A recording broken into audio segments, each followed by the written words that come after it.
What is a binary covalent compound? Binary literally means two. Covalent means to share. That's what co means. The valence electrons, which we'll talk about. And then compounds are substances that have two or more different elements. But because we're talking about binary covalent compounds, we're restricted to two different elements. We have three different atoms here, but only two different types of atoms. We have fluorine and oxygen. Here's what we need to do to understand what we mean by covalent. You got to know what a valence electron is. If you look at the fluorine atom, the valence electrons are the electrons in the outermost or highest energy level. So that's going to be this outer ring here. So this fluorine atom is neutral. It has 9 protons because it's fluorine, and it has 9 total electrons. But in the outer energy level, which can only hold a maximum of 8 for introductory elements, we have 1, 2, 3, 4, 5, 6, 7. So we have 7 valence electrons, which is not 8. And according to the octet rule, 8 is generally most stable for most atoms. We want 8 electrons in the outer energy level, not 7. This oxygen here has 1, 2, 3, 4, 5, 6 valence electrons, not 8. And this fluorine also has 7 valence electrons. So we have 7, 6, and 7. Because we're talking about covalent, they're not going to transfer electrons. They're going to share valence electrons. Let's draw the Lewis dot diagram for fluorine. It's going to be F for the chemical symbol, and we only draw the valence electrons. 1, 2, 3, 4, 5, 6, 7. We're going to do the same thing for oxygen. We have 1, 2, 3, 4, 5, 6. And then for the fluorine, we're also going to have the 7. So we have F for the element symbol. 1, 2, 3, 4, 5, 6, 7. So here's what it looks like when we slide them together. We can bring this F over here, and then now this fluorine has 8 valence electrons. This oxygen still only has 7, so it has another available spot, so to speak, and luckily, this fluorine has an unpaired electron as well, so we can bring that over. And what we've seen is the formation of covalent bonds, which I'm going to highlight in orange. So this is a covalent bond because there's 1 electron from the fluorine, 1 electron from the oxygen, and this is a covalent bond. We typically draw those with lines, though, just to make it a little simpler. And now we have the Lewis structure for a binary covalent compound. It has just 2 different elements. Yes, it has 3 atoms, but a binary covalent compound, that means it has 2 different elements. So let's take this fluorine atom, which is a neutral fluorine atom, as a Bohr model. We're going to bring it over, and now we see that we have that covalent bond. And we have another fluorine atom over here, bring it over, and we have another covalent bond, which again, I will highlight in orange here for the model version. So if you look here at the bottom, I did change the shared electrons into covalent bonds because when we share electrons, we typically just draw them as lines. When you name binary covalent compounds, you need to use numerical prefixes. A numerical prefix is a part of a word that you stick on the front of an element name to tell us how many of that element there are in the formula for the compound. So the prefix for 1 is mono.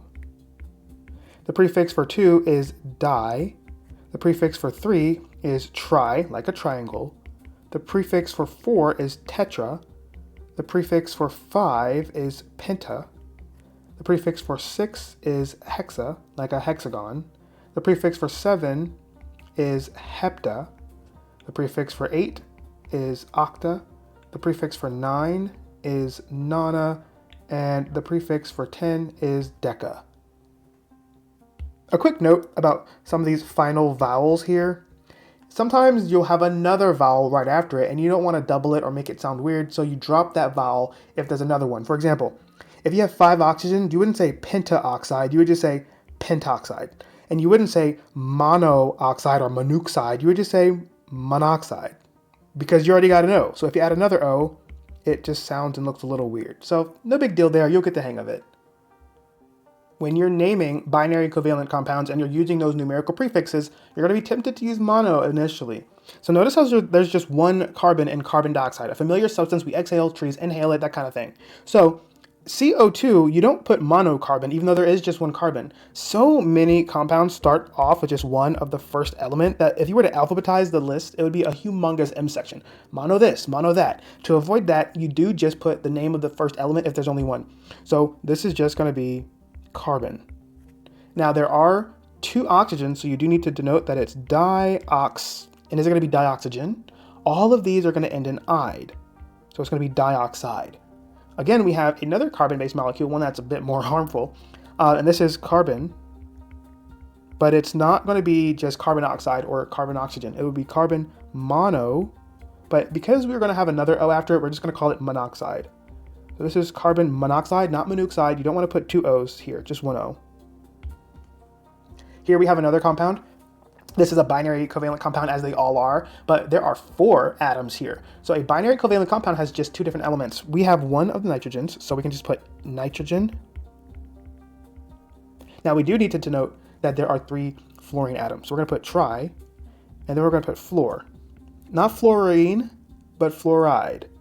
So this is nitrogen trifluoride. Here we have 1 phosphorus, so we're just going to put the name phosphorus down. And then we have 5 chlorine atoms, so we're going to use the prefix penta, and then we're going to put the chloride on here as well. Now into S, when you have more than one of the first element, you do definitely need to use those numerical prefixes. So we didn't use mono the first 4 times because that would just result in a huge M section alphabetically. But we do need to denote that this is dinitrogen. And since there's just 1 sulfur, we're going to put monosulfide. Si, Br4, there's just 1 silicon, so we can just put silicon and not monosilicon. But the 4 bromine atoms is going to be tetra for the 4. And then bromine is brome, but we do end it in ide, not ene. All these are ending in ide.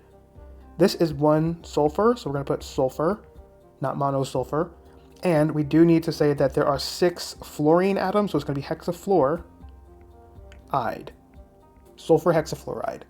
This one's interesting. We're going to go with the less common name, which is the normal way we're going to write it out. So it's going to be nitrogen. And we're having 3 hydrogens here, so it's going to be trihydride. But this is a common thing. That's also a common cleaner. So you're not going to often call this nitrogen trihydride. This has a more common name you do need to know. It's just called ammonia. So I would say you need to know ammonia more than anything, because you're going to see that one a lot in chemistry. Here we do have 1 boron, and we still have our 3 hydrogens, so it's going to be trihydride. And we have IF7, so there's just 1 iodine, but there are 7 fluorines. We're going to use the prefix hept, or in this case hepta, and it's going to be fluoride. We have 2 phosphoruses here, so we can't just say phosphorus. We have to actually tell someone that it's 2 phosphoruses. So we're going to put diphosphorus. And then we have 5 oxygens, so it's going to be pent. We don't want a double vowel, so it's not going to be pentaoxide, it's just going to be pentoxide. Here we have 1 nitrogen and 1 oxygen, so it's going to be nitrogen monoxide. Here we have 2 oxygens and 2 fluorines, so here we would say it's dioxygen difluoride. Here we have 1 selenium, so it's going to be selenium, not monoselenium.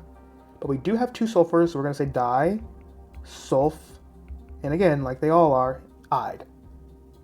This compound here has 5 atoms, but there's only 2 different types of atoms. You have carbon and chlorine, so that's why it's still called a binary covalent compound. A really common test question is if something related to like how many different atoms are there in a binary covalent compound. There could be multiple atoms. There could be more than 2 atoms, but there's only 2 different types of atoms. So this is carbon, and to tell us that there are 4 chlorines, we're going to use tetra, and then chloride.